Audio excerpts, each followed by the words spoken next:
Eh bien, je reçois Alexis Aubenque. Figurez-vous qu'il a été libraire, comme Gérard Collard. Bah oui, il n'y a pas de saut métier. C'est un passionné de polar et ça tombe bien parce qu'il en écrit. En 2009, Alexis remporte le prix du polar à Cognac pour Un automne à River Falls.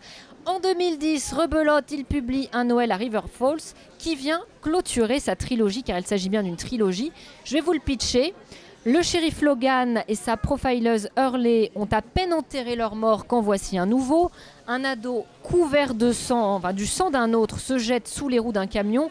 On a donc un cocktail détonnant, un lycéen mort, des homophobes, un pédophile récidiviste, une communauté un peu amiche. Bref, la ville de River Falls n'est pas si tranquille qu'elle le laisse paraître. Alexis Aubenque, vous avez su créer une atmosphère très particulière à River Falls. Ça fait très banlieue américaine avec un soupçon de Twin Peaks. Je ne sais pas si vous connaissez. C'est fait exprès, cette drôle d'ambiance. Vous avez tout compris. C'est exactement Twin Peaks. En fait, quand j'ai démarré mon premier thriller, j'ai cherché un endroit qui me plairait où poser l'action. Et j'ai ce souvenir, j'avais adoré la série Twin Peaks de David Lynch et je me suis dit je vais faire mon Twin Peaks à moi.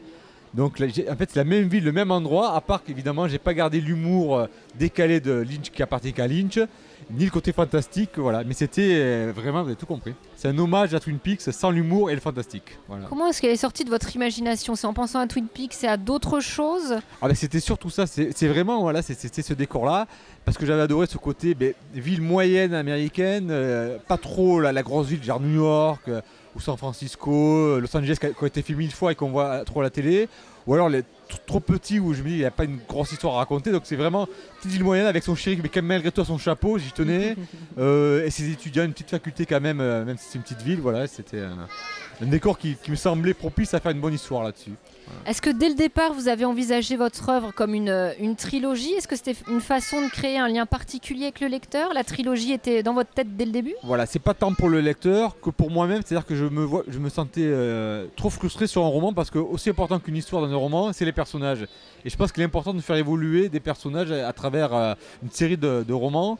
Et un roman ne me suffisait pas à mon sens pour mettre suffisamment de chair sur ces personnages là, donc à travers ces 3 romans, alors je m'étais dit 3, j'aurais peut-être pu faire plus, mais je me dis c'est suffisant parce qu'au bout d'un moment on risque de lasser aussi le lecteur, donc moi je me dis est-ce qu'avec 3 je pensais pour réussir à faire tout ce que j'avais à dire sur la vie du personnage, et c'est ce que j'ai réussi à faire il me semble, voilà. Du coup vous avez plaisir à retrouver comme ça vos personnages sur le long cours, ça permet vraiment de les faire évoluer? Ah ben voilà, c'était le pari vraiment au départ où on retrouve ce shérif qui vient d'arriver sur place à River Falls et très vite va revenir dans sa vie son ex qui est profileuse au FBI, et le but c'est vraiment de voir au-delà de chaque histoire leur évolution de leur couple au fil des volumes.